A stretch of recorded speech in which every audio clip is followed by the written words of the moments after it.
Olá, boa noite, bem-vindos à live pós-jogo do UOL. Depois dessa Supercopa, né? Mais um jogão. E tem gente que quer acabar com a Supercopa. Imagina, jogaço de bola, né? Entre duas das melhores equipes do país, Flamengo e Atlético Mineiro, juntamente com o Palmeiras, são os três melhores times do Brasil, já com folga, e fizeram Flamengo e Atlético um jogo à altura dessa categoria. 2-2 no tempo normal. E dessa vez, quem jogou o título fora foi o Flamengo. No ano passado, quem jogou fora foi o Palmeiras, né? Que chegou a ter 2 pênaltis de vantagem em relação ao Flamengo. E o Diego Alves pegou, o Palmeiras perdeu, tá? E o Flamengo acabou sendo campeão. Esse ano, o Flamengo teve 4 bolas do título. 4 vezes o Flamengo bastava fazer o pênalti e sairia com o caneco. Pois perdeu as 4 bolas e, no final, novamente, né, os jogadores voltaram a bater, porque bateram todos. O Hulk aí bateu e fez o gol, segunda vez, e o Vitinho perdeu. Não entendi por que foi o Vitinho que bateu e não o Gabigol, né? Numa série de cobranças alternadas, né? Bateu, perdeu, não pode mais, não era série de 5. Então, o Gabigol tinha que ter sido escolhido para bater aquele primeiro pênalti depois do Hulk. Puseram o Vitinho perdeu. E aí o Atlético Mineiro conquistou a Supercopa. Mas o título no final, claro, a torcida está chateada, a torcida queria ganhar o caneco. Mas eu acho que o que interessa mais é a análise do jogo como um todo, que tem muita coisa para a gente conversar aqui, né? Eu vi muita coisa boa, mas vi muita coisa ruim também. Por exemplo, a escolha do Paulo Sousa de colocar o Diego no lugar do Bruno Henrique. Quando o Bruno Henrique começou a sentir cãibra, ele já não aguentava mais ficar no jogo. O Paulo Sousa tendo no banco o Pedro, tendo no banco o Vitinho, tendo no banco o Marinho, tendo o próprio Lázaro, que entrou depois no jogador Everton Ribeiro, botou o Diego em campo, demonstrando uma característica que eu considero muito preocupante: covardia. Ele tentou defender o resultado. Botou o Diego para tentar defender o resultado. Como se o Diego, hoje em dia, fosse capaz de defender qualquer coisa.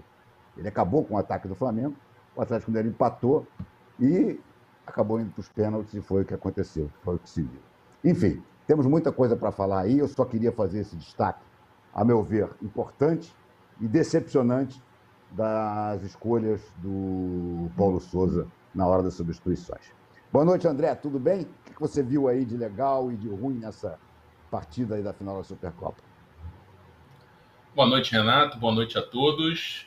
Foi um bom jogo, né? Para um início de temporada, correspondeu às expectativas, assim como no ano passado, né? O Flamengo e Palmeiras, Flamengo e Atlético Mineiro também, né? Eu até escrevi sobre isso no UOL. A fraqueza dos estaduais acabam criando um clima muito legal para essa Supercopa, né? Lá fora é aquela coisa de início de temporada, abertura, mas tá todo mundo mais ansioso para o início da liga, né? Então, por exemplo, na Alemanha, se for jogar um Bayern com o Borussia Dortmund, eles sabem que daqui a pouco vão estar se cruzando na liga, então aquele jogo ali tem um clima um pouco mais de festa, lógico, todo mundo quer ganhar e tal, tem rivalidade, mas aqui não, por conta do estadual, e até porque não é o primeiro jogo da temporada como lá fora, se cria uma grande expectativa, e o jogo novamente atendeu essa expectativa com acertos e erros dos dois lados. Você falou aí, talvez o mais gritante tenha sido esse, sem dúvida nenhuma, né? A entrada do Diego no lugar do Bruno Henrique não faz sentido de forma alguma, né? Em sentido nenhum. Por onde você pensar, essa substituição não faz sentido. Você não tem, não ganha marcação no meio, não reforça a marcação no meio para dar liberdade mais para o Arrascaeta, que já estava mais cansado, até depois saiu. E você também não ganha velocidade na frente. Quer dizer, o Bruno Henrique fez o gol e praticamente morreu no jogo, né? Então o Flamengo já estava tomando sufoco do Atlético. O Atlético fez as substituições. Se foi melhor que o Flamengo, né? Não é que foi melhor que o Flamengo, reagiu melhor às substituições, né? Colocou mais volume de jogo, já estava pressionando. Mas aí a entrada do Diego trouxe ainda mais o Atlético para cima do Flamengo. E aí a primeira que o Hulk foi disputar com o Fabrício Bruno e não com o Davi Luiz, aí ele levou vantagem, fez o gol. E o jogo foi equilibrado na maior parte do tempo, com acertos e erros dos dois lados. Eu achei a organização ofensiva do Flamengo interessante, né? Agora, 2 problemas do Flamengo, né? Que foi no jogo e também nos pênaltis, né? Nos períodos de domínio, não ser tão efetivo, né? Porque até quando fez os 2 gols no segundo tempo, o jogo estava equilibrado. Quando o Flamengo virou, o jogo já estava equilibrado, acabou fazendo os gols. Mas no primeiro tempo, o Flamengo dominou, o período de domínio que o Flamengo teve, o Flamengo não conseguiu fazer os gols, né? E na falha do Hugo, acabou sofrendo. A falha do Hugo também acabou pesando, né? Foi bem na disputa dos pênaltis, menos cobrando, mas defendendo, cumpriu bem o seu papel. Mas no jogo teve aquela falha, no segundo tempo também espalmou uma bola para frente. Então, um jogo de acertos e erros de início de temporada dá para compreender agora. A partir de agora, essas escolhas do Paulo Souza, elas já podem ser avaliadas como escolhas e não experiências. Ele não botou o Diego para testar nada no jogo com o Atlético Mineiro. Foi a escolha dele. Ele achou que a entrada do Diego cabia no jogo, que era interessante para o Flamengo que o Diego entrasse. E a gente sabe que, né, o futebol do Diego, o futebol do Flamengo vem mostrando que isso não pode ser não pode acontecer com tanta frequência como tem acontecido, né? A gente nunca imaginou que o Diego fosse ser tão utilizado como ele vem sendo utilizado, né? Impressionante, com todos os treinadores. É muito poder de persuasão, digamos assim, né? De convencimento que a gente não vê no campo. Então, são outros motivos que colocam o Diego em campo, menos o futebol. Pelo menos ele foi lá, bateu o pênalti bem e converteu. Mas o Paulo Souza vai ter que rever algumas coisas a partir de agora. Principalmente quando for fazer jogos parelhos, jogos grandes, que o Flamengo tem falhado sempre, né? Falhou na decisão da Libertadores, falhou na Copa do Brasil no ano passado, falhou contra o Fluminense, agora contra o Atlético também estava em vantagem, cedeu um empate no final. Então é uma coisa que tem que rever, essa consistência aí e as escolhas dele, que podem ser melhores dentro do elenco do Flamengo. Aqui o nosso Flávio Antônio Ferreira mandou um superchat, obrigado, Flávio, dizendo: Paulo Souza errou tudo hoje. Não há justificativa para colocar o Diego no lugar do Bruno Henrique. Exatamente o que nós estávamos falando. E não há justificativa para não iniciar a série de pênaltis com o melhor batedor. Principalmente a última, né? A volta das cobranças, né? O pessoal cobrando pela segunda vez. Aí não fazia o menor sentido o Gabigol não ter sido o primeiro no lugar do Bruno Henrique. Mas eu acho até que isso aí é menos importante. Eu entendo que a torcida vai ficar chateada, afinal de contas a taça teve na mão 4 vezes e escapou, ok? Mas o que eu acho que é mais importante para a temporada é analisar o jogo como um todo. O jogo, eu digo, repito, tem boas e más notícias. As boas notícias é que o Flamengo me pareceu muito bem armado, por exemplo, no primeiro tempo, em que foi melhor do que o Atlético, como o André já destacou, mas não soube transformar essa superioridade em gol. O Gabigol voltou a perder 2 chances claras de gol. Depois fez, mas, caramba, o Gabigol não pode, ainda mais num jogo como esse, num jogo tão parelho, não pode continuar a perder chance clara como o Gabigol está perdendo. Né? E ele perdeu as 2 no primeiro tempo. Depois, no segundo, o Flamengo, eu acho que voltou melhor. Eu acho que quando fez o 2-1 ele era melhor em campo. Discordo um pouco de você, André. Acho que o Flamengo era melhor do que o Atlético naquele momento. Mas a partir da saída do Bruno Henrique, a coisa degringola totalmente. Concordo até, um pouquinho antes da saída do Bruno Henrique, o Atlético já estava ganhando meio campo, já estava pressionando. Mas a decisão do Paulo Souza é absolutamente desastrosa e deu no que deu. Né? Deixa eu ler um outro superchat que entrou agora aqui, do Marcelo Azen. Não é o caso de mandar o DVD do jogo para o presidente do Palmeiras e do Chelsea, para que eles aprendam como se deve jogar uma final, abaixo a ser e o futebol covarde. O jogo de hoje foi um jogo gostoso de ver, realmente foi um jogo bom, cheio de alternativas, né? À altura dos 2 times, né? Ao contrário da final do Chelsea e Palmeiras, concordo com você, que foi uma final completamente amarrada, né? Taticamente até curioso, interessante, mas amarradíssima, né? O espetáculo muito pobre. Agora, eu acho que tem algumas questões ainda para serem resolvidas nesse Flamengo, o André. Por exemplo, o Everton Ribeiro na esquerda não me parece que vá resolver, entendeu? Ele quebra um galho ali, na verdade ele quebra um galho. Hoje, por exemplo, principalmente no primeiro tempo, quando o Flamengo foi melhor, eu senti uma falta enorme do Michael. O Michael era um jogador que, se estivesse jogando ali naquela lado esquerda, talvez fosse capaz de abrir mais espaço. O Everton achei muito, mas muito fraco. Até quando sai o primeiro gol, que a jogada é pela esquerda, não é com ele. É um passe do Felipe Luiz para o Arrascaeta, que o Arrascaeta vai no fundo e faz o cruzamento. Aliás, também não entendi o Arrascaeta jogar o primeiro tempo mais pela direita do que pela esquerda. O Arrascaeta, sabidamente, é um jogador mais eficiente pela esquerda, né? Mas não sei, talvez pelo fato do Everton Ribeiro estar jogando ali. Mas, enfim. E outra coisa que eu queria ressaltar é o seguinte: o Rodinei fez até um bom primeiro tempo, mas falhou grosseiramente no lance do gol do Hulk, né? Aquele pescoço enterrado no ombro e a bola passa para a cabeçada. Agora não me lembro quem foi o jogador do Atlético, cabeceou para dentro da área e a bola chegou no. Enfim, eu acho que o Flamengo ainda tem algumas ajustes importantes a serem feitos. Mas o maior deles, para mim, insisto, é o Paulo Souza reconhecer que o Diego só atrapalha o time. E eu sinto que ele não está pensando assim, não, André. Eu sinto que ele é mais um a se render ao camisa 10 do Flamengo, o que é preocupante. Sem dúvida. Essa questão que você falou do Everton Ribeiro, do Arrascaeta, é interessante mesmo, porque, por exemplo, no jogo que o Flamengo venceu no Maracanã, né, no Brasileiro, no retorno, né, 1-0, gol do Michael, o Everton Ribeiro fez uma partida tática assim, muito, muito boa, justamente ajudando o Isla ali a fechar o lado forte do Atlético, né, que com Arana, com Keno. Você vê que no primeiro gol se inverte a bola, o Arana domina, o Rodinei está sozinho ali pela direita, o Arão está distante, os outros estão lá na frente, o Bruno Henrique tinha acabado de trocar com o Arrascaeta, e o Arrascaeta jogou mais pela direita justamente para isso, porque quando o Flamengo se defendia em duas linhas de quatro, o Everton Ribeiro fechava o lado esquerdo e o Arrascaeta o lado direito. Né? Ele pode pensar numa inversão disso em alguns momentos. O problema é que o Arrascaeta de ala aí já fica assim, em determinados momentos vai ficar meio esquisito, Não. Mas poderia ter, não, de ala poderia não. ter sido mais... De ala não. Exatamente.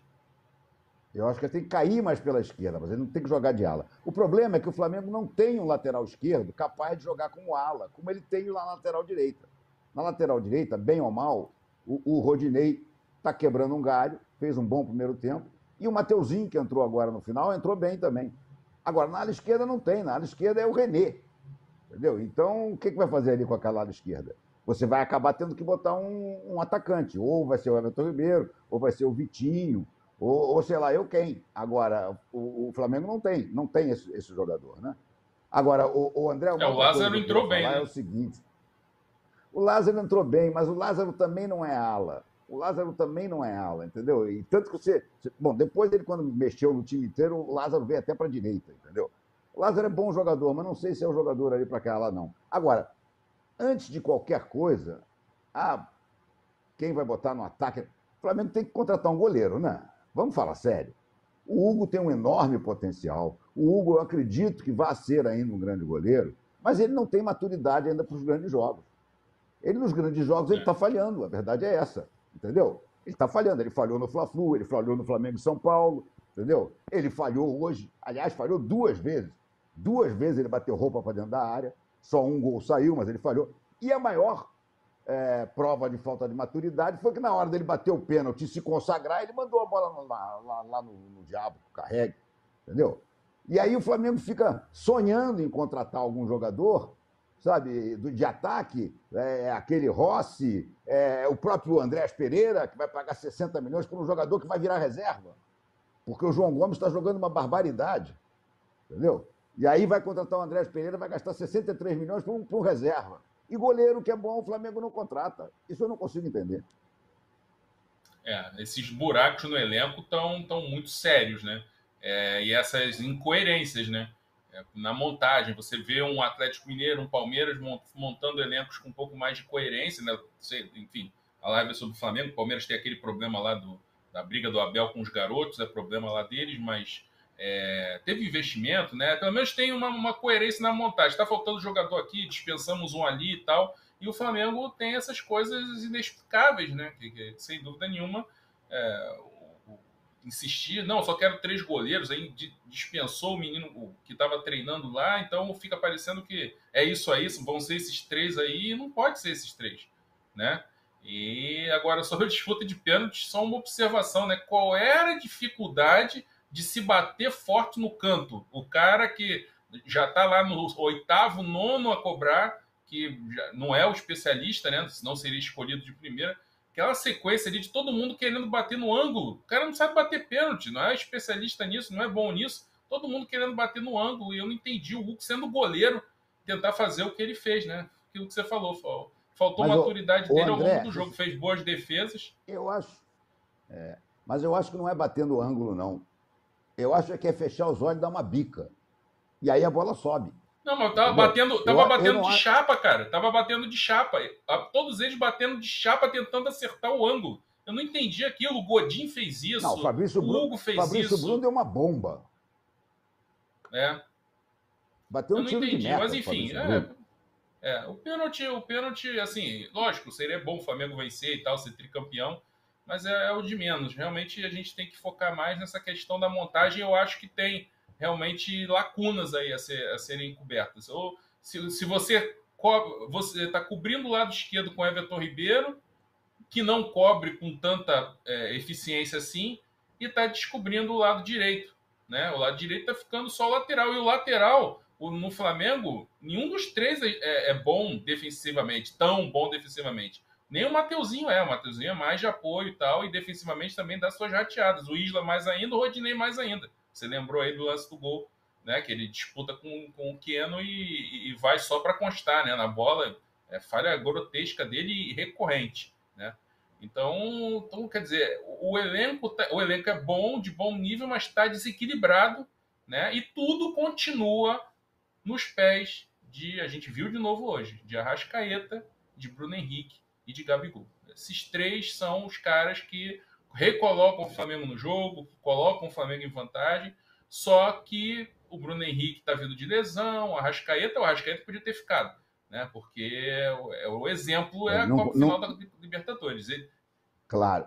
Ele Não voltando entendo depois de tirar o muito Arrascaeta. tempo lá, depois de muito tempo ele jogou os 90 mais a prorrogação. Eu acho que não teria problema nenhum, sabendo que não ia ter prorrogação, dar uma forçadinha. Ele já não tinha jogado o jogo anterior, poderia ficar os 90 Claro, minutos. Vai claro. descansar o Arrascaeta E, quando? Quando ele for para a seleção uruguaia? e outra coisa, batedor de pênalti. Além de tudo, batedor de Isso. pênalti. Num jogo que se encaminhava para o final, sacar o Arrascaeta foi mais uma lambança do Paulo Souza. Por mais cansado que estivesse, na minha cabeça não faz o menor sentido. Realmente não consigo. E é um cara que sabe Não dosar consigo energia, né? Sabe administrar, Claro. sabe administrar o fôlego. E ele já estava jogando mais adiantado na frente, estava mais adiantado junto com o Gabigol. Então ele poderia administrar ali tranquilamente a reta final do jogo. Enfim, o problema é o seguinte: o Paulo Souza ainda está num campo de tolerância, quer dizer, são pouco, é uma amostragem pequena de jogos. Agora, a partir do momento em que ele começa a insistir, essa insistência com o Diego já é uma coisa assim, ele confia no Diego para colocar num jogo desse, então ele vai botar contra o time pequeno, mas também vai botar num jogo grande. Não bota de início, mas ao longo do jogo, a primeira substituição, um jogador que tinha acabado de fazer o segundo gol, um jogador fundamental, ele tem uma gama de opções no banco e escolhe o Diego. Então, quer dizer, é uma situação em que ele está confiando num jogador que não é mais digno de confiança. Pode ser digno de confiança em termos de liderança positiva que ele tem, experiência, vestiário, tudo. Ele pode ser. Mas em campo, em termos de produção, que é o que importa no final, o Diego não tem mais muito a colaborar com o Flamengo. E o Paulo Souza está insistindo com ele e a gente vai ficar batendo nessa tecla aqui pelo absurdo o absurdo que é isso, né? Olha aqui, o Leandro Mereni manda um superchat também. Obrigado, Leandro. Boa noite a todos. Eu acredito que o técnico do Flamengo não chega ao segundo semestre. Já deu. E vocês, o que acham? Ivan Leandro, do Mamanguape. Acho que você está sendo um pouco exagerado, Leandro. Calma. Não tem cabimento, entendeu? Até porque eu acho que a gente, no primeiro tempo, viu algumas coisas boas do Flamengo, sim. Achei o Flamengo bem armado, achei o Flamengo encaixando bem a marcação em cima do Atlético Mineiro, que é um time fortíssimo. Achei o Flamengo dominante no primeiro tempo. Tomou o gol por causa de uma bobagem. Um chute do Arana de fora da área que o Hugo bateu roupa. Mas o Flamengo foi melhor do que o Atlético no primeiro tempo. Então tem boas notícias também. O que eu não gostei do Paulo Souza foram as substituições. Isso é que me preocupou. Principalmente a questão do Diego, porque não é uma substituição errada. É um indício de que ele realmente acredita que o Diego pode ser muito importante. E que ele não quer comprar briga com um cara que é o camisa 10, o capitão do time, o Diabo 4. entendeu? Isso vai contra aquela filosofia que todo mundo recentemente comentou, porque o Léo Burlá fez uma matéria até no UOL, contando que na primeira ou segunda palestra dele lá com os jogadores do Flamengo, ele avisou que ninguém jogava com o nome, que vai jogar sempre quem está melhor, tá? E aí ele agora está se contradizendo ao se render ao Diego. Mais um treinador que se rende ao Diego, né? Aí isso aí me preocupa. Mas daí a gente começar a dizer agora que não chega ao segundo semestre. Não, calma. O Flamengo não jogou mal hoje. Eu acho que o Paulo Souza mexeu mal, mas eu acho que o Flamengo fez um grande jogo. E nos pênaltis, jogou fora 4 vezes o título. Mas não acho que seja motivo para terra arrasada, nem para nada disso, não. Gente, André, vamos fazer um intervalozinho rápido agora, que já estamos nos 20 minutos. Voltamos já, tá bom? Não sai daí, não. Todos os dias, às 9 horas da manhã, você tem um encontro marcado com o esporte aqui no canal UOL. Às segundas e sextas-feiras tem o podcast Posse de Bola, com o nosso timaço de comentaristas, analisando as principais notícias do mercado. E aí, na terça, quarta e quinta, às 9 da manhã, o encontro é comigo, no All News Esporte, que traz as principais notícias do esporte no Brasil e no mundo. Prepare o seu cafezinho e eu te espero aqui no canal UOL. Bom, estamos de volta? Vou te passar a bola, André. O que você quer analisar mais desse jogo aí, para a gente continuar o nosso papo? Eu acho que a gente pode destacar no gol de empate, né? Foi uma bela jogada, né? Começando pelo bom passe do Felipe Luiz, né? O Felipe Luiz fez uma partida correta, né? Fazendo aquela função ali. Eu acho até que a gente tem que repensar um pouco essa questão de que o Flamengo joga com 3 zagueiros. Eu acho que porque, assim, quando se fala assim, qual o esquema tático de um time? Quando o time está atacando, há uma liberdade maior dos jogadores, né? Normalmente se define o esquema, o time está no 4-4-2, está no 4-3-3, enfim. Mas quando o time está sem a bola, né? E sem a bola, o Flamengo é muito característico jogando num 4-4-2, em 2 linhas de 4 e 2 atacantes, né? Então, o Felipe Luiz jogou como lateral mais fixo. Ele já jogou assim com o Rogério Ceni, já jogou assim em outros momentos da carreira, até no próprio Atlético de Madrid, em que ele fica mais preso, ele participa ali na construção, na saída de bola, e não sai tanto, né? Assim, muito mal comparando, só uma lembrança histórica, seria a mesma coisa que dizer que a seleção de 70 jogava com 3 zagueiros, porque o lateral esquerdo, o Everaldo, quase não atacava, e o Carlos Alberto Torres atacava o tempo todo pelo lado direito, né? Então, eu acho que a gente pode rever essa questão de falar que o Felipe Luiz está jogando de zagueiro. Ele está jogando como ele já jogou tantas vezes na carreira dele, segurando um pouco mais, ainda mais pela idade dele, situação física, mas ele fez uma partida muito boa. Eu achei, pelo menos. Perdeu uma ou outra bola ali, o Davi Luiz também perdeu uma ou outra bola ali, que às vezes querendo jogar bonito, numa jogada que você tem que chegar mais firme, com mais intensidade. Mas é do jogo, né? Num jogo difícil também, e disputar com o Hulk, com jogadores rápidos como o Savarino, como o Keno, nunca é fácil, né? Então tem perde e ganha mesmo. Então eu achei a atuação correta. A gente vai falar de atuações individuais, de dar nota mais para frente, mas dentro dessa organização, o lance do primeiro gol é muito bonito, porque o Felipe Luiz aciona e o Arrascaeta entra no espaço, exatamente o que o Paulo Souza fala, né? Você não vai ter exatamente sempre o mesmo jogador abrindo o campo, recebendo a bola aberta na ponta para chegar no fundo. Daquela vez foi o Arrascaeta, né? Do primeiro tempo, aquela bola também que o Rodinei toca, ele ganha do Godin e cruza, e o Gabigol faz a movimentação errada e acaba perdendo o gol. Então o Arrascaeta se movimentou bem pelos lados e foi esse jogador de cair pelos flancos, né? Ele faz o cruzamento, o lance do gol, o Bruno Henrique cabeceia e o Gabigol aproveita o rebote, né? Também se não aproveitasse aquele rebote ali tão mais fácil, né? Mas fica também essa ressalva aí do Gabigol, que Gabigol tem que ser mais efetivo nesse tipo de jogo. Tem que botar a bola dentro do gol. Não pode ser tanto sofrimento para fazer gol assim para um time que cria. Agora, eu vi o Flamengo jogar com 4 zagueiros. Para mim, jogou com 4 zagueiros. Ele faz a saída de bola com 3 zagueiros, o que é diferente. Uma coisa é você fazer a tua saída de bola com 3 zagueiros, outra coisa é você jogar de fato com 3 zagueiros. Eu vi o Flamengo se defender o tempo todo com 4 zagueiros. Sinceramente. Inclusive o Rodinei. O Rodinei jogou de lateral direito. O lateral direito que avançava. E aí é um problema, né? E aí é um problema, né? Porque ele vai bem de ala. Ele vai bem de ala. Pois como é. lateral, tendo que compor ali. Enfim, eu não sei. A gente vai ter que aprender ainda a ver o que o Paulo Souza vai fazer e tudo. Mas eu hoje, pode ser até que o Paulo Souza tenha preferido jogar com uma linha de 4 por causa do poderio ofensivo do Atlético Mineiro, que é um time já mais pronto, já mais definido taticamente do que o Flamengo. Mas eu não vi o Flamengo jogar com 3 zagueiros hoje, não. A não ser na saída de bola. E eu não sei você, André, mas eu acho que o Flamengo está com um buraco ali naquele meio-campo entre os atacantes e os volantes. É uma terra de ninguém. Porque o Flamengo não está mais marcando saída de bola. Vamos falar com todas as letras? O Flamengo não marca mais saída de bola.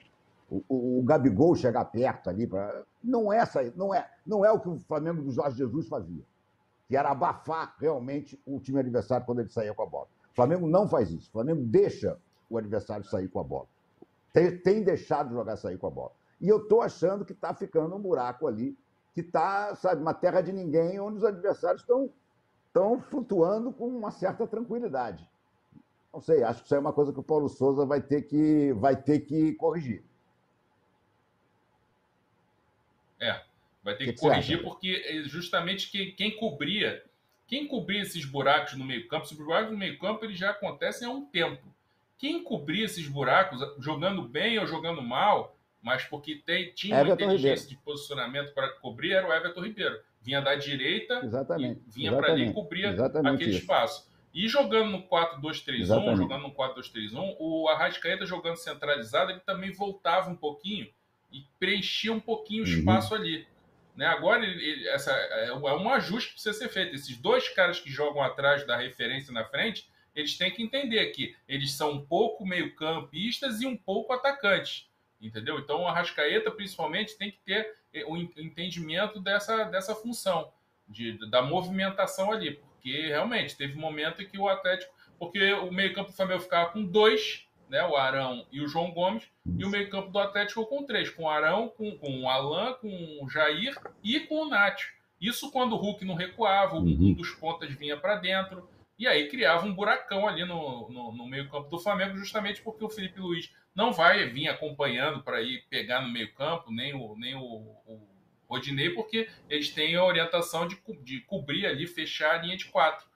Então, é uma cobertura que os jogadores do meio vão ter que cobrir. E o lance do primeiro gol do Atlético tem isso. Quando vira a bola do lado direito para o lado esquerdo, tá um buraco. O Arana domina, o Rodinei fica com o Keno e ninguém chega. O Arão não consegue vir do meio para fazer o combate no Arana. O Arana tem um espaço para chutar. Lógico que foi um chute defensável, o Hugo não precisava dar um rebote para frente da área, etc, etc. Mas o Arana teve uma liberdade para chutar que não era necessário e muito provavelmente, se fosse a maneira de jogar anterior com Everton Ribeiro fechando do lado direito, dificilmente ele ia pegar essa bola livre para finalizar.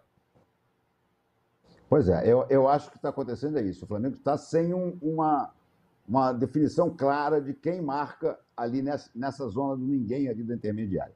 O time não encontrou ainda a melhor maneira de jogar dessa forma, embora eu acho que no primeiro tempo tenha encaixado muito bem a marcação com o Atlético Mineiro e praticamente não deixado o Atlético jogar. Mas na jogada do gol é exatamente isso. Quando há a virada de bola, o Arana está soltinho. Ninguém pressiona ele para ele chutar. Ele aí chuta e o Hugo faz a lambança. O André, o que você acha que o Paulo Souza vai tirar de lição desse jogo de hoje?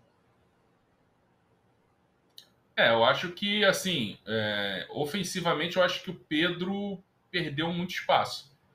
Né?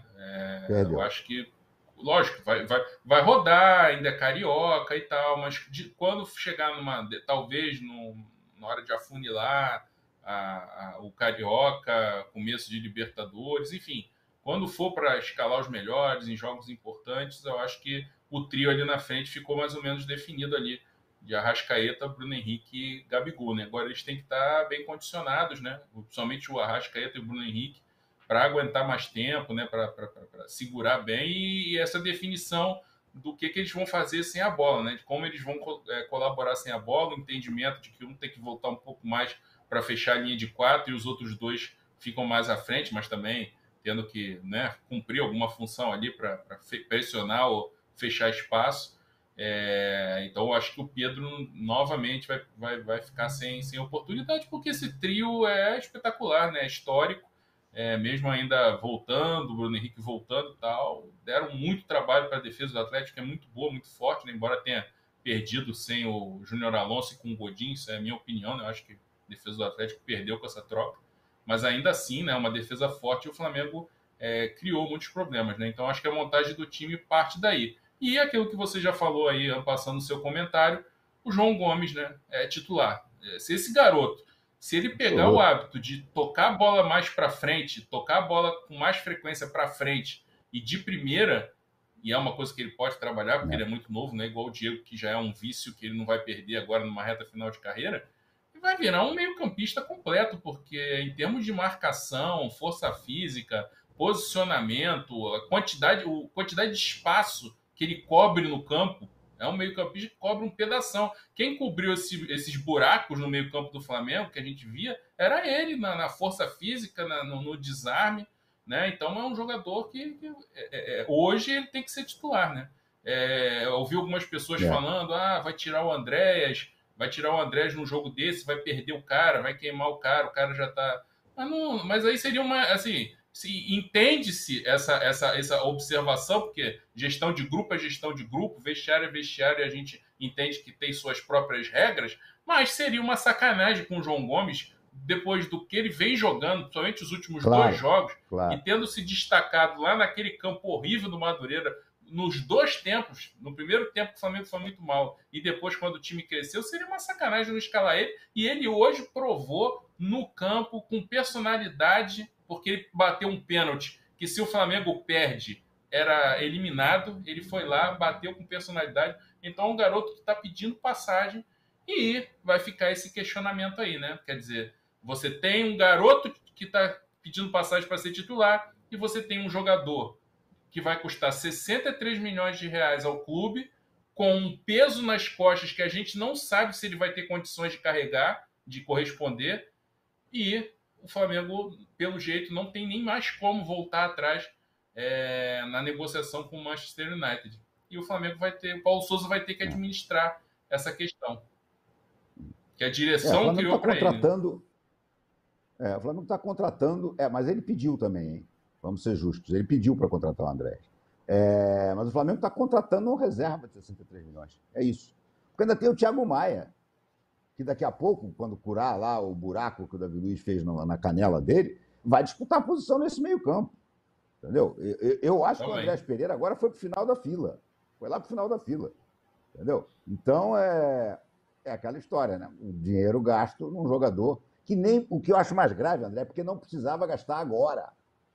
Podia ficar com o Andrés Pereira até o meio do ano, e depois, no meio do ano, negociava. E o Flamengo teve uma ejaculação precoce e resolveu contratar. Olha aqui, teve um superchat aqui do Diodines Carvalho, que veio aqui para a tela, mas já saiu. Achei time bem armado, time pregado e precisava segurar a bola. Pedro não merecia entrar. Se coloca o Marinho, ia perder na trocação. Precisa de ajuste. O Diodines, você me desculpe, mas para mim, tanto o Pedro como o Marinho seriam melhores do que o Diego. O Diego, para mim, é que não fazia sentido nenhum ali. Entendeu? André, vamos dar as notas, então? Vamos dar as notas aí para os jogadores do Flamengo. Deixa eu só puxar aqui a escalação certinha do GE, que aí a gente vai por ela. Cadê? Peraí que eu fiz bobagem aqui. Opa. Oh, meu Deus do céu. Eu vou dando a nota para o Hugo, quanto você acha aí? Pro Hugo, vai dando a nota pro Hugo. O Hugo, por todo esse pacote do jogo, né?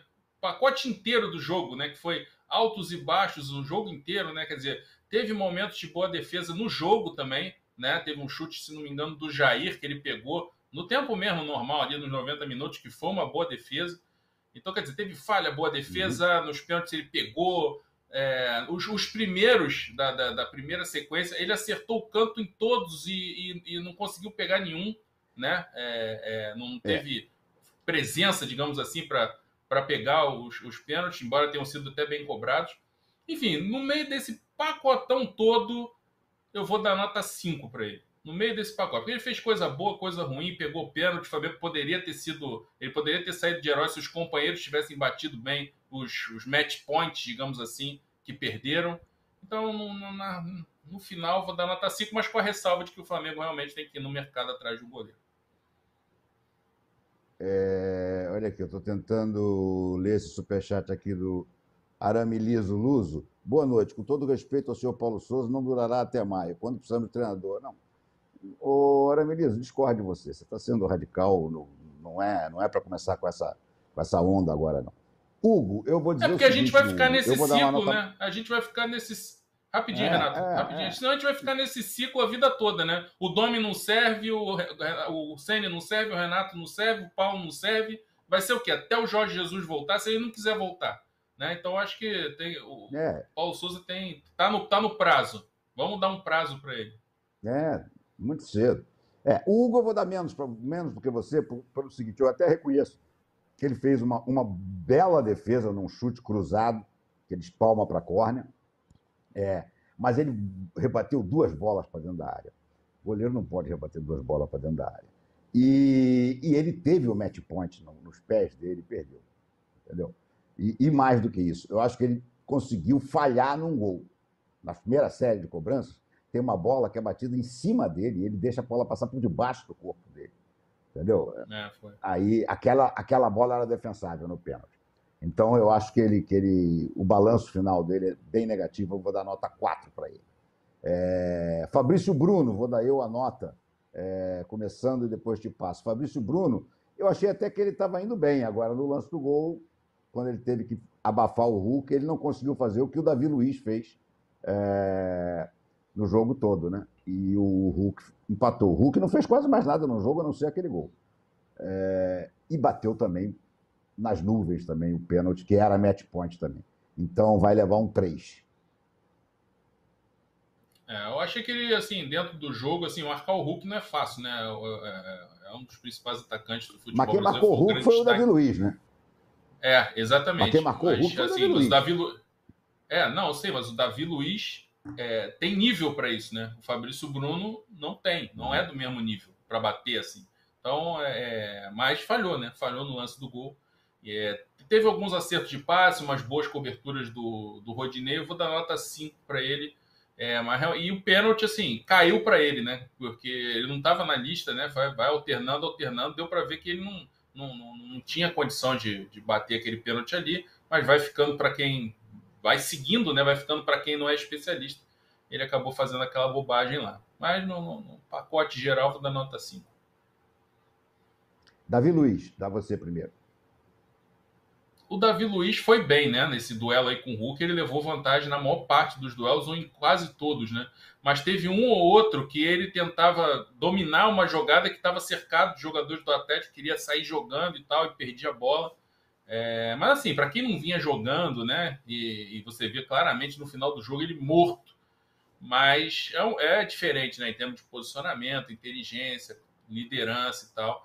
Então a atuação dele foi boa, vou dar nota 7.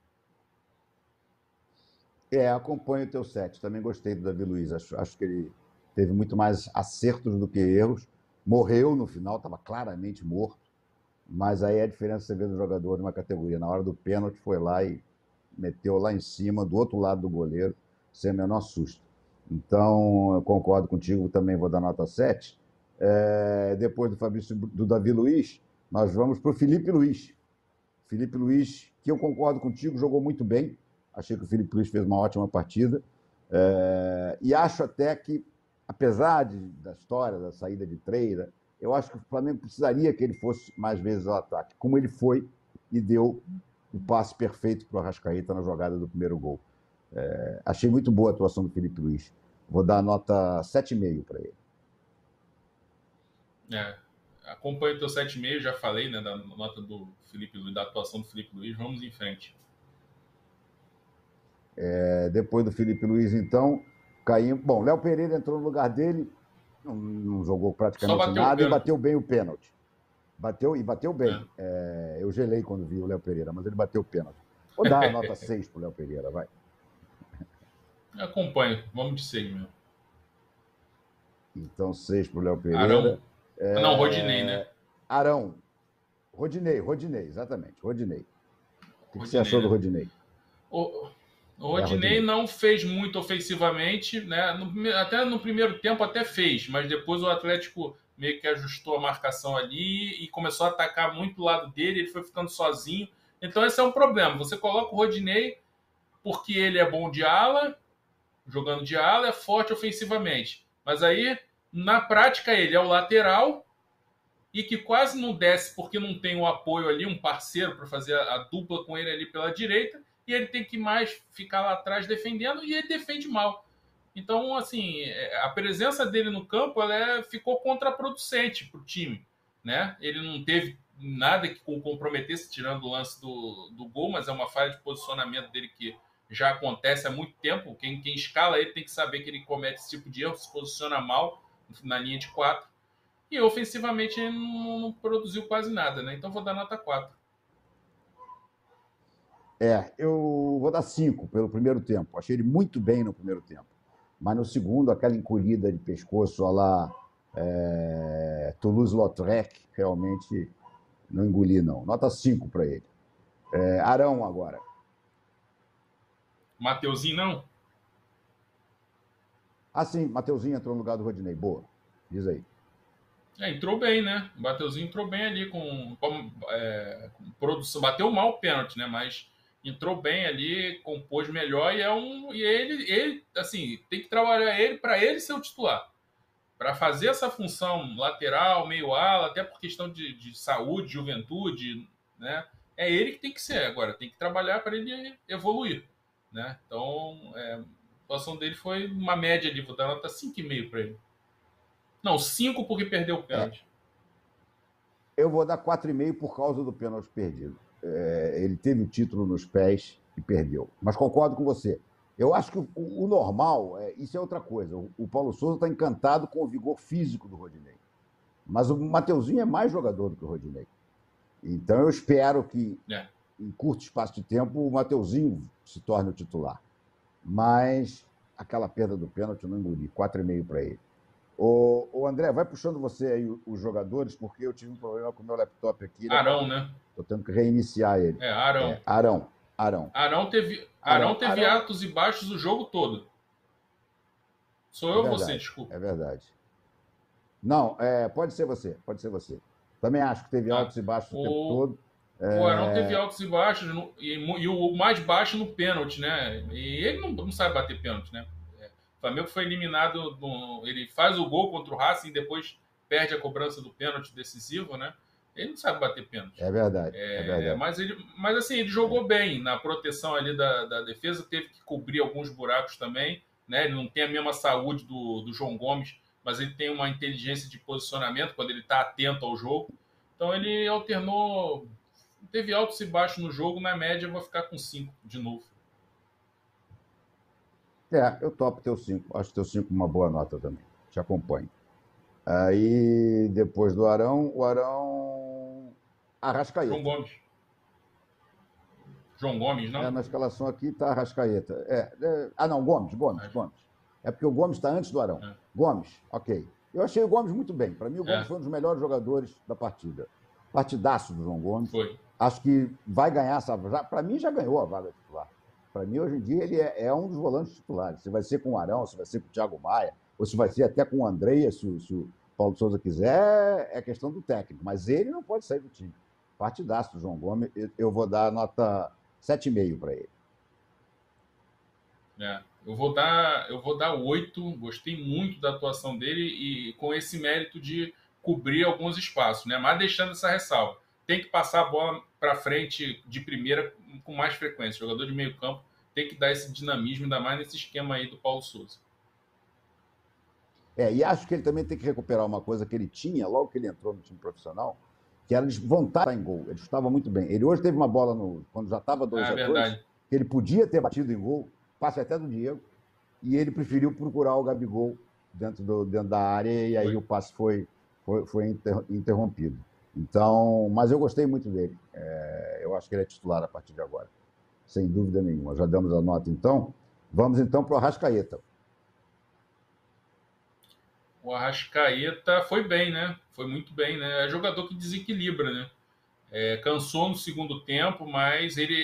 E o gol, o segundo gol, é ele que começa o contra-ataque. Ele é que clareia tudo, dando a bola pro Lázaro correr, pro Lázaro servir o Bruno Henrique, né? Achei ali até mais falha do Godin do que mérito do Lázaro no passe, porque o Godin, a bola foi na direção das pernas do Godin e ele deixa O ela Godin se passar. atrapalha. O Godin se atrapalha. O Godin se atrapalha todo.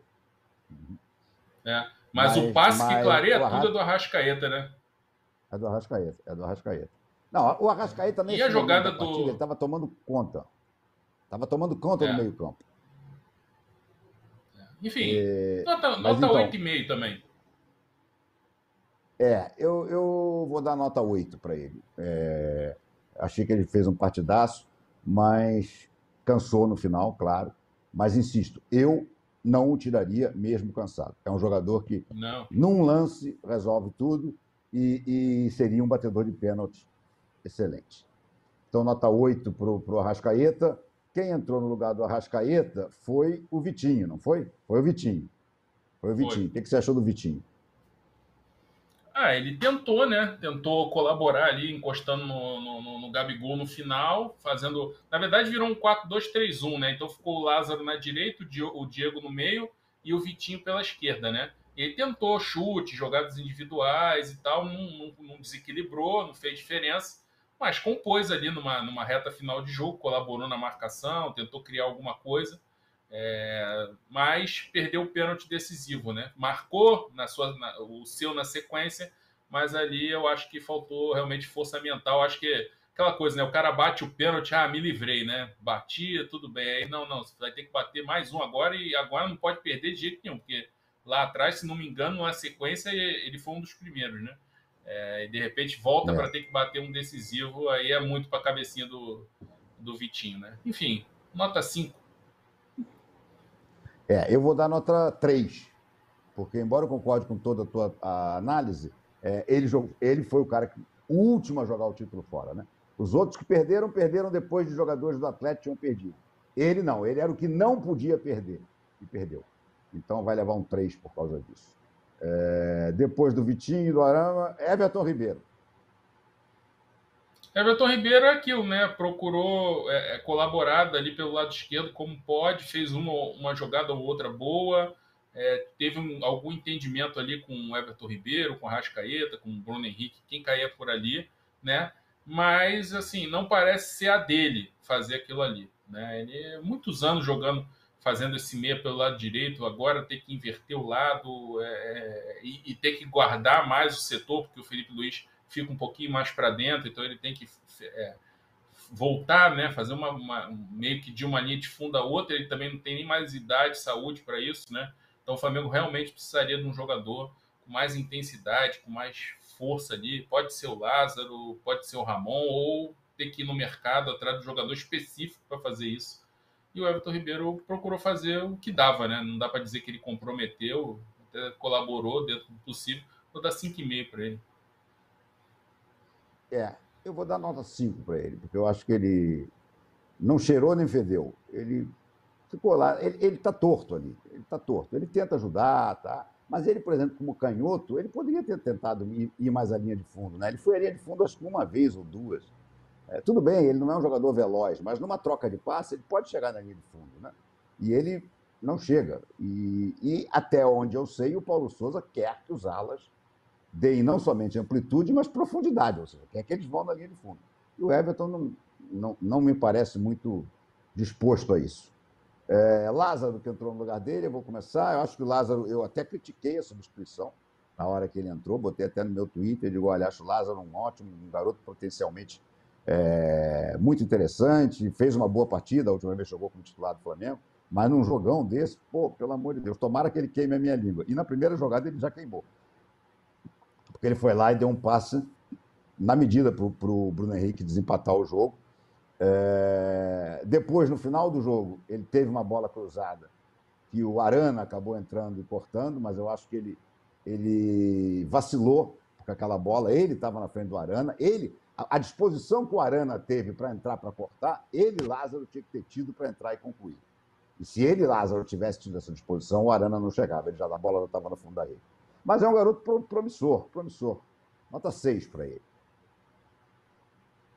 Vou acompanhar o teu 6 aí e concordo perfeitamente com a análise, né? Bateu bem o pênalti dele, né? Mas 6 está de bom tamanho. É verdade.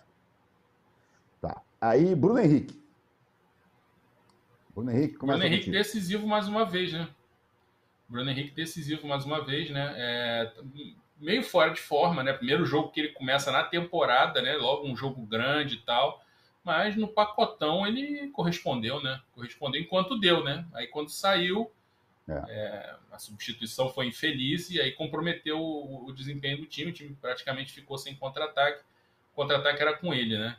Cabeçada para a defesa do goleiro no primeiro gol e depois fazendo o segundo gol. Um jogador histórico, né? Nota 8. Eu vou dar 8,5. Pela participação direta nos 2 gols, né? Na cabeçada que dá o rebote que o Gabigol faz e no segundo gol. Eu acho um jogadoraço. Se entrar em forma, Gabigol, Bruno Henrique e Arrascaeta em forma, o Flamengo, independentemente de esquema, ainda é um timaço. É um time bastante difícil a ser batido. Depois do Bruno Henrique, aí o Diego entra no lugar dele. Deixa o Diego para você inteirinho. Nota 2, né? Nota 2. Ele não acrescenta nada. Se movimenta ali, nada. Não dá um passe de primeira, roda, não cria nada. É inexplicável a presença dele em campo num jogo desse. Entrar lá no segundo tempo, um jogo contra um pequeno no estadual, até um clássico mesmo, você vai entender dependendo do contexto, mas num jogo desse, para compor no lugar do Bruno Henrique, o time sem uma outra opção de velocidade, não deu para entender.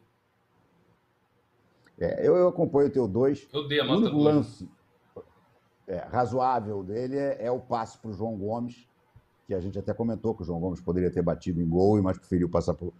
Foi um bom passe, mas um único. Não é? Mas o time perdeu completamente o poder de contra-atacar. A troca foi tão esdrúxula que o time, recuou totalmente. Tem aqui um superchat do Luciano Cândido dizendo o seguinte: Flamengo perdeu a oportunidade de matar o jogo em grande domínio e empate no primeiro tempo, em 3 oportunidades. Não sei se mataria o jogo, Luciano, mas que poderia ter saído ganhando o primeiro tempo, não teria sido absurdo nenhum. Eu concordo contigo. 2 chances claras do Gabigol e aquela cabeçada do Fabrício Bruno, que passou perto da trave, né? E aí, Gabriel, vou dar eu a nota inicial. Eu acho que o Gabriel é o seguinte, cara, ele é um baita no atacante, ele fez um gol importante, né? O gol de empate, mas, cara, um jogador da categoria dele não pode desperdiçar, não pode ter 3 chances no jogo e desperdiçar 2, porque faz falta no final. Essa que é a verdade, entendeu? Então, eu não sei exatamente. Tem uma coisa do Gabigol que eu não me conformo, que eu acho que o Paulo Souza tinha que trabalhar e trabalhar muito. Ele tem que bater de perna direita também, gente. Um jogador da categoria dele não pode ter a perna direita cega. Toda vez que a bola sobra para a direita, ele tem que se acertar todo para bater de esquerda. Não pode. Tem determinadas jogadas que no que ele se acerta, a zaga chega.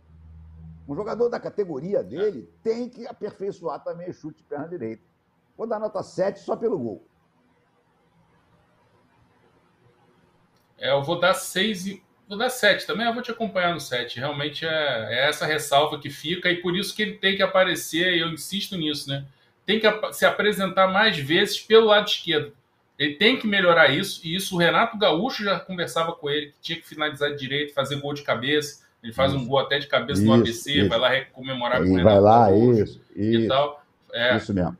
Exato. Então, isso aí não tem nem o que discutir, né? Independentemente do trabalho ruim do Renato, mas essas questões de fundamento de atacante, óbvio que ele domina.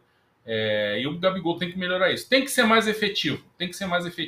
Ele é um cara decisivo, né? A gente não tem o que falar, um jogador histórico. O Flamengo tem 7 gols em finais de Libertadores, 4 do Zico, 3 dele, né? Isso aí encerra qualquer discussão sobre a relevância do Gabigol. Mas é um cara que pode ser mais efetivo e transformar o domínio. Um superchat aí, esse último que apareceu, é exatamente isso, né? Quer dizer, no período de domínio, o Flamengo não consegue fazer o gol que facilitaria, né?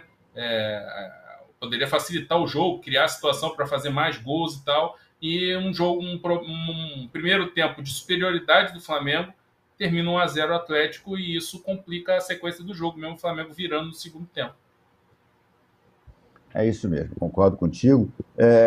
Meu amigo Fernando Luiz Versiani, que não perde uma das nossas lives aqui, observa bem que o gol de hoje foi de direita, no rebote do goleiro. Mas ali era na verdade, é aquela coisa de empurrar para dentro do gol, né? Não é um chute. É mais no reflexo, forte, né? Ali ele empurrou para dentro do gol no reflexo. Mas ele tem que sim melhorar a direita. Bom, já estamos com quase uma hora de live, vamos encerrar rapidinho. Paulo Souza, André, fala do Paulo Souza e dá a nota aí, por favor.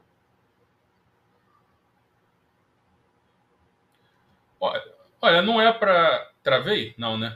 Olha, não é para essa sangria desatada, não é para essa tragédia que estão criando, já pedindo cabeça de treinador. Vão pedir cabeça de treinador, mas quantos? Vai ficar a vida toda pedindo cabeça de treinador? Deixa o cara trabalhar um pouco, pô. O time mostrou coisas boas. Não ganhou, não serve, é o Jorge Jesus. Jorge Jesus pode não voltar, gente, pelo amor de Deus. Vamos ter um pouquinho de paciência aí com o Paulo Souza, que senão vai ser essa máquina de moer aí eternamente, né? Mas ele não foi bem no jogo, né? A substituição do Diego assim, é realmente o pior momento dele no jogo, a entrada do Diego no lugar do Bruno Henrique. Mas pode ser que ele aprenda, né, na sequência e evite esse tipo de coisa e crie outras soluções. Então vai ficar com 4 hoje, mas não é para ficar já pedindo a cabeça do cara, não, pelo amor de Deus, gente. Cada um pensa o que quiser, né? Vivemos numa democracia, mas é só um toque aí. Vamos parar de moer treinador no Flamengo. Eu vou até ser um pouco mais generoso que você. Eu vou dar uma nota 5, porque eu achei o time muito bem armado no primeiro tempo. Eu gostei muito do primeiro tempo do Flamengo. Agora, os outros 5 pontos ele perdeu ao colocar o Diego em campo. Ali, para mim, ele realmente não só me decepcionou, como me preocupou. O que virá pela frente e com essa relação Diego e Paulo Souza. Isso é que me preocupa. Gente, nós estamos já com um horário estouradaço. Obrigado a todo mundo que esteve aqui com a gente. Foi um prazer. Próxima live, novamente, depois do próximo jogo do Flamengo, agora de volta com o Campeonato Carioca. É na quarta-feira, se não me engano, né? Com o Botafogo. Então é isso, galera. Quarta-feira, clássico contra o Botafogo. É isso, valeu. Obrigado, isso. André. Valeu todo mundo aí que esteve aqui com a gente. Até a próxima. Tchau.